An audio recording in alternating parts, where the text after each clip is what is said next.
bilingual web magazine, Dig Tokyo.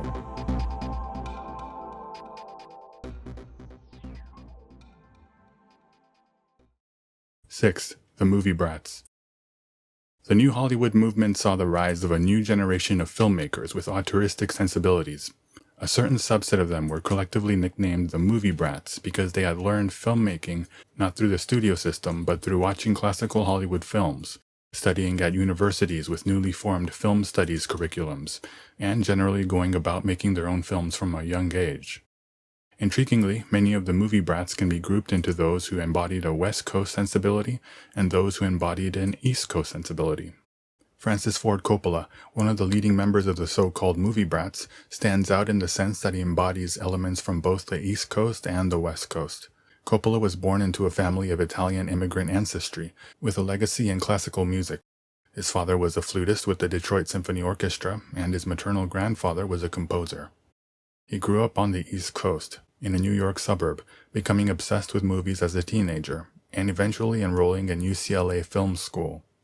After graduating, he directed short films and TV movies before making his Hollywood debut as a director and screenwriter.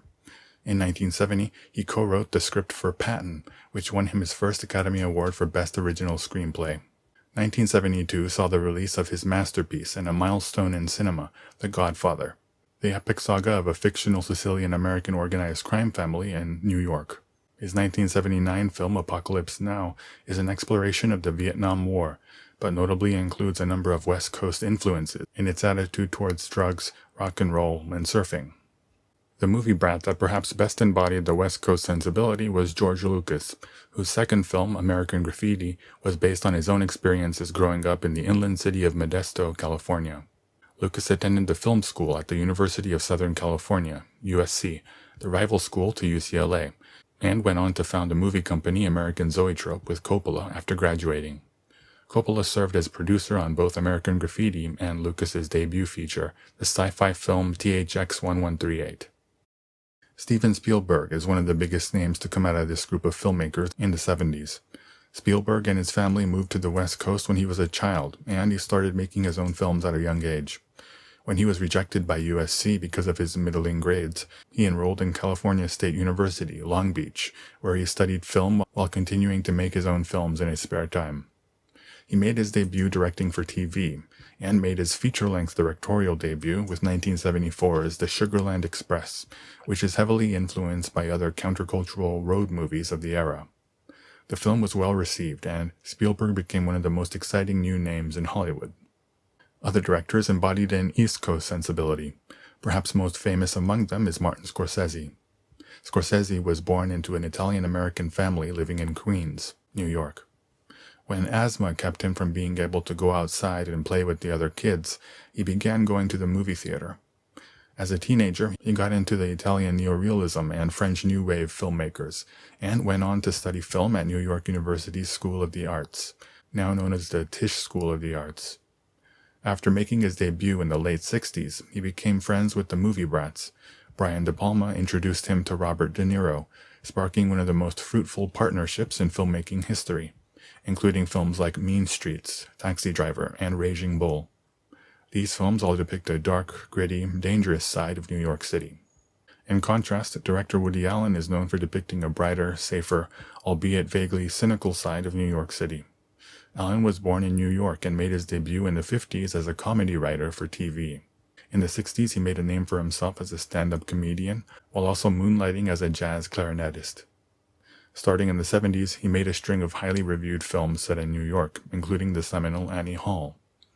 Allen's affinity for New York has long allowed him to maintain a certain distance from the Hollywood mainstream. With the sexual abuse allegations against him receiving renewed attention with the Me Too movement, Hollywood has further distanced itself from him. Other East Coast filmmakers demonstrate a strong European influence. Peter Bogdanovich, born to a Serbian painter father and an Austrian-born Jewish mother, became obsessed with going to the cinema at a young age. He studied acting at the Stella Adler Conservatory before becoming a film programmer at the Museum of Modern Art in New York City in the early 1960s.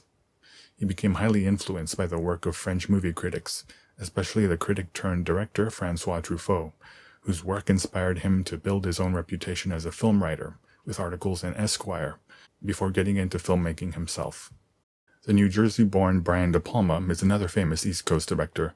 As a college student, he was inspired to get into filmmaking by Orson Welles' Citizen Kane and Alfred Hitchcock's Vertigo. At one point, De Palma stated that his intention was to integrate some of the themes in Hitchcock's work and to become the American Godard. Today, he is regarded as one of the American masters of suspense. 7. Los Angeles, New York City, and San Francisco. Hollywood went through many changes in the 20 years between the end of World War II and the start of New Hollywood.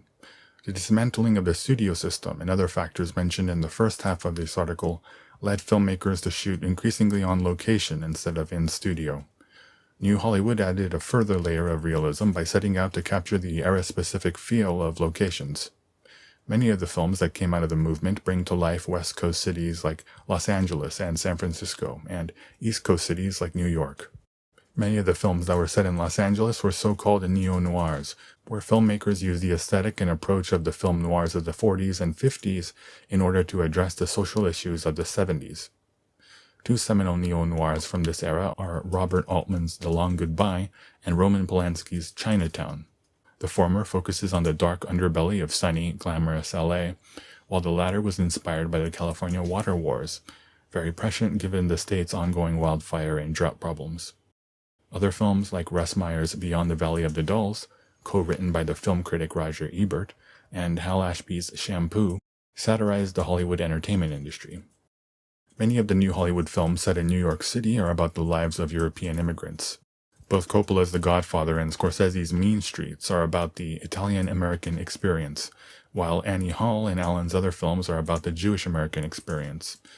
The other commonality between The Godfather and Mean Streets is that they are crime films.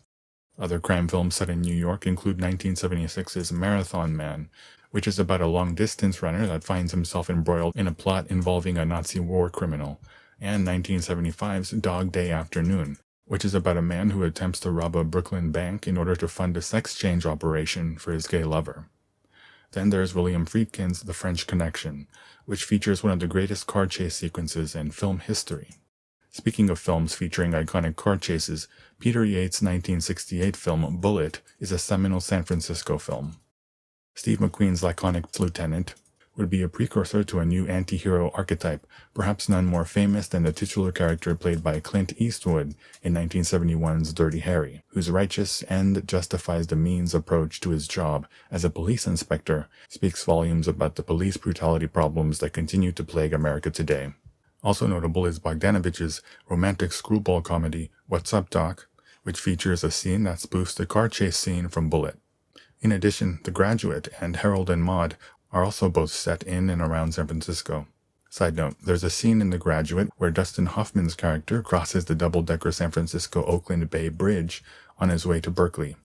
Although he is shown crossing the top of the bridge, that side actually carries traffic westbound from Oakland into San Francisco. Although Woody Allen is known for making movies set in New York, it's interesting to note that in 1972 he appeared in the comedy film Play It Again, Sam, which is set in San Francisco. It is the film adaptation of a stage play written by Allen himself. While he had originally planned to film it in New York, he was forced to change the location to San Francisco when New York film workers went on strike in the summer of 1971. 8. The end of New Hollywood. As we've seen in this article, there are many ways to define New Hollywood. It represented a new frontier for the American movie industry in the sense that it acknowledged the counterculture movement that was coming of age in the late 60s and early 70s, and actively sought to produce films that resonated with the younger generation. At the same time, its willingness to address problems related to the Vietnam War and the distrust many Americans harbored of the government was an about-face from the World War II era, where Hollywood had thrown its full weight behind the war effort. And finally, the rise of a new generation of filmmaking auteurs, largely left by the movie studios to indulge freely in their visions, was a seismic shift from the well-oiled Hollywood machine of the past. Unsurprisingly, there are many thoughts as to when the New Hollywood movement came to an end. In terms of the counterculture movement, there were already signs of its decline in the earliest New Hollywood films, and as the Vietnam War dragged on, the idealism of the youth turned into disillusion. The malaise and uncertainty depicted in the films from this era in many ways became a reality. In that sense, you could say that the New Hollywood movement ended in the early 70s. In terms of the filmmakers associated with New Hollywood, as the 70s wore on, movie studios would increasingly attempt to rein in their impulses. As auteurs, they were in many ways dedicated to pursuing their creative vision at all costs, something that ended up derailing or nearly derailing a number of key projects. Most famous among those projects is Francis Ford Coppola's Apocalypse Now, which is a Vietnam War movie about an army captain played by Martin Sheen sent on a secret mission to assassinate Colonel Kurtz, an Army Special Forces officer who has gone rogue. As Sheen's character goes deeper and deeper into the jungle, he finds himself increasingly affected by the madness and misery of the war.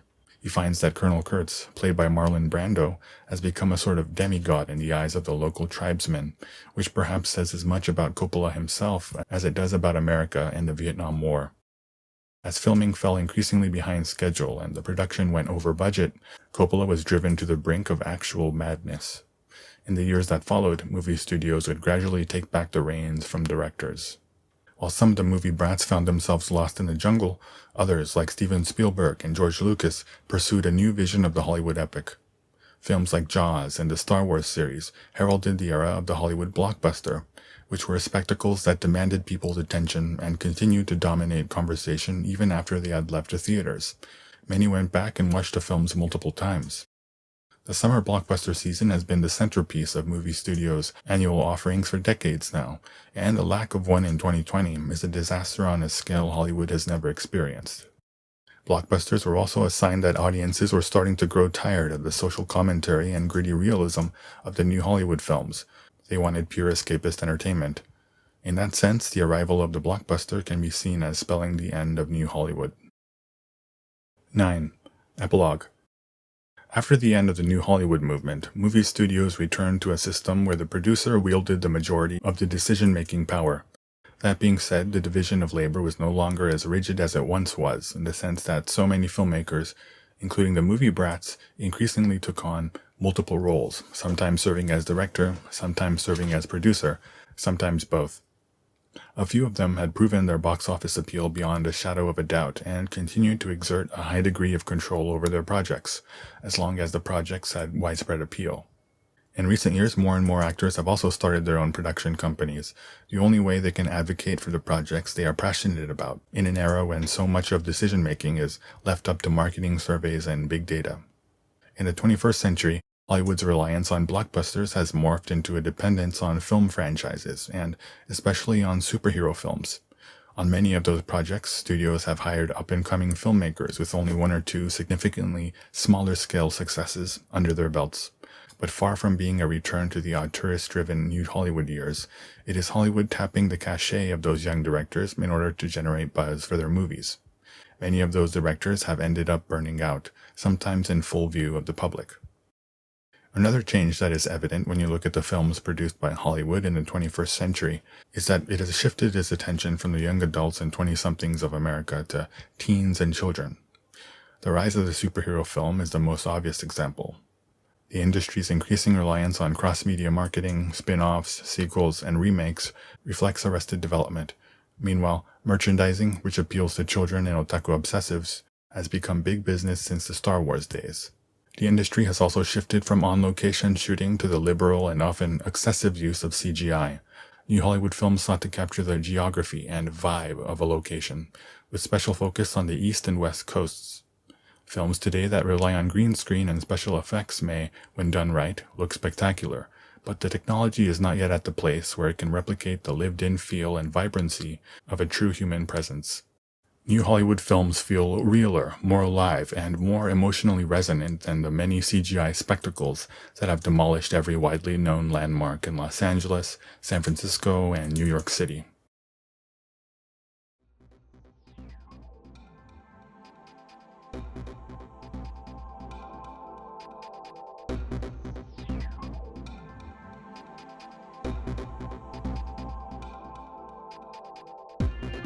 www.digtokyo.jp